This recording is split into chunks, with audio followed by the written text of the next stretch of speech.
Hi, thanks for joining. Today, we're unboxing the Google Pixel 10a. Let's begin.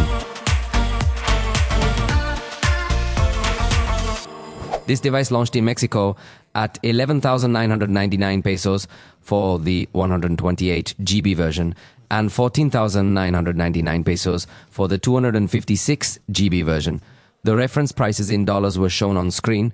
Essentially, it maintains the same price as the last generation, but this device not only keeps the same price, it basically keeps everything the same as the last generation. It's a device with very little changes, so we won't do a dedicated review for it, because basically, you can go check out the Google Pixel 9a review, and it will be the same. Here, I'm going to tell you a little bit about the differences, and we're going to see what's in the box. Straight away, we're going to meet the device. Notice that the box is super minimalist and very nice. In that sense, Google actually does a remarkably good job. But let's carefully remove the device from its packaging, allowing you to truly appreciate it. In this particular instance, it is the black color edition, which Google refers to as Obsidian. Additionally, it is available in lavender, raspberry, and fog gray, so I believe the color selection will be quite appealing. In fact, this would be one of the minor differentiators compared to the last generation. Now, there is a slightly wider variety in the color options. But let's go ahead and turn on the device while we take a look at what else is included in the box. Honestly, don't expect too much. You can already notice that the box is quite small. So essentially, we will only find the typical papers which we won't examine in detail. Back here, we have the tool for removing the SIM card tray. And finally, here is the cable that connects from USB-C to USB-C. As you can see, there is no charger included, so it's time for the unpaid mention. However, I'll leave my affiliate link below just in case you're interested in purchasing the Ugreen chargers. The truth is, these are chargers that I personally use, and they have worked really well for me. They are fully compatible with charging this device as they support the PPS standard, which is the one used by Google. Ugreen offers various types of chargers. This one here I really like because it features a retractable cable. However, there are also other miniature options and, well, many different types of chargers available. I've left a link in the description below. Anyway, that's all we find in the box. As I mentioned earlier, it's a very basic box with no additional contents. So let's move directly to the device itself. We already have the device set up here, so let's take a quick look at its specifications. We're going to find it is 9 millimeters thick and weighs 183 grams. So it's slightly lighter than the last generation, but 1 millimeter thicker, which is interesting. Naturally, it maintains IP68. With water and dust resistance, and on the front, advances protection to reach Gorilla Glass 7i. Previously, it was Gorilla Glass 3, which was one of its main shortcomings. Now it has been improved, although it hasn't become the most attractive. In this price range, I believe there are already other devices that offer Gorilla Glass Victus. However, at least now it can compete a little better in terms of screen resistance. By the way, this screen measures 6.3 inches and provides full HD resolution. To be precise, 1080 by 2424 pixels. And despite having a relatively compact screen, it strikes me that the bezels are quite thick, so the phone doesn't feel that compact, even though it has a remarkably compact screen. It is a screen that does reach 120 Hz, but curiously, by default, it is set to 60. So you have to turn on the smooth display function to actually feel the smooth movements.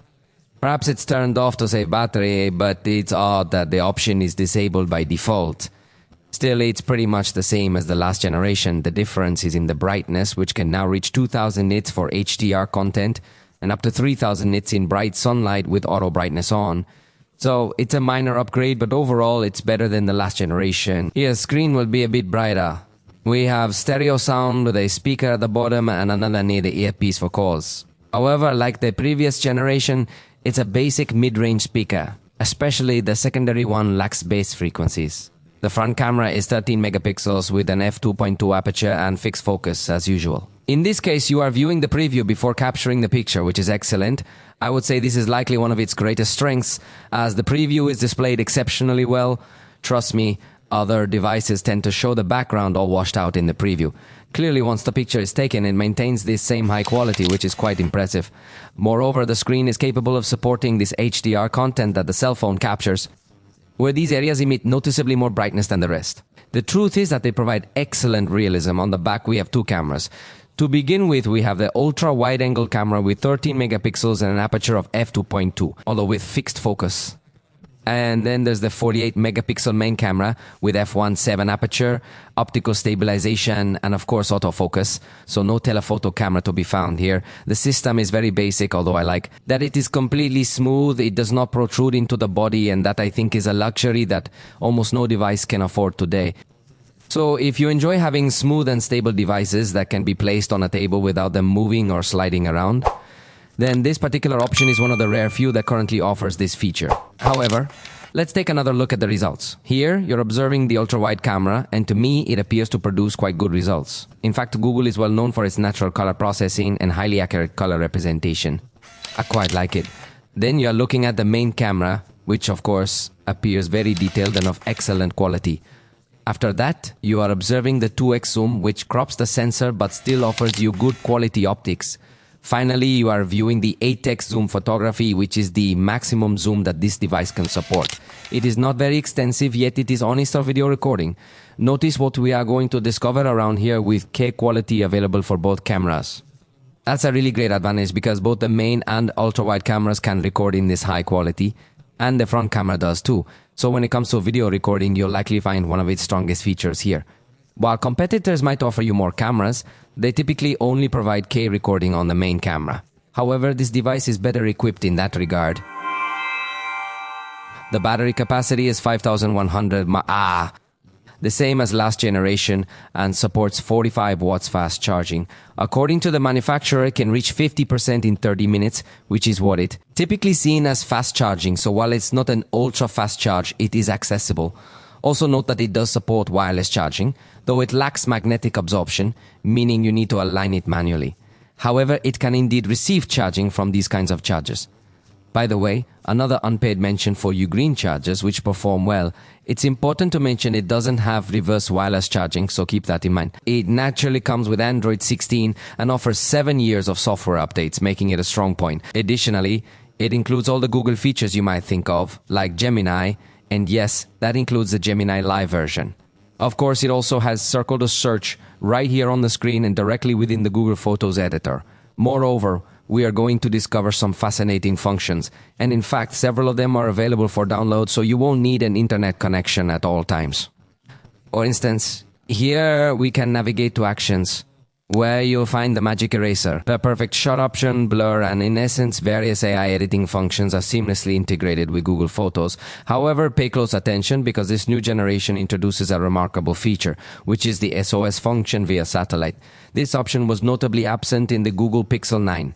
However, in Mexico, it's not as if we can benefit from it either. Take note. Here is a list of countries, including Puerto Rico, Spain, and certainly the United States, along with some other regions where emergency satellite connectivity is indeed functional. I believe this will truly be a significant highlight. Hopefully, Mexico will soon be included in the list of supported countries because this is undoubtedly an option that can really make a difference. Unfortunately, we can't take advantage of it here, and well, it finally comes with the Google Tensor G4 processor, the same as the last generation, with 8 GB of RAM and options for 128 or 256 GB of storage, so there are no changes in this area. As you saw, the device remains essentially the same as the last generation, with very few subtle changes. In fact, another one might be that it now features Bluetooth 6 instead of 5.3, but in practical terms, it's not noticeable. But still, for the curious, we have the Geekbench test results, 1,723 points in single core and 4,493 in multi-core. In Antutu, it reached 13,31,594 points and used 6% of battery. I insist, it's essentially the same as the Google Pixel 9a, so if you want to know more, check out the video review that's available. For the moment, we have reached the end of this video. If you liked it, you know you can indicate it, and we'll see you next time.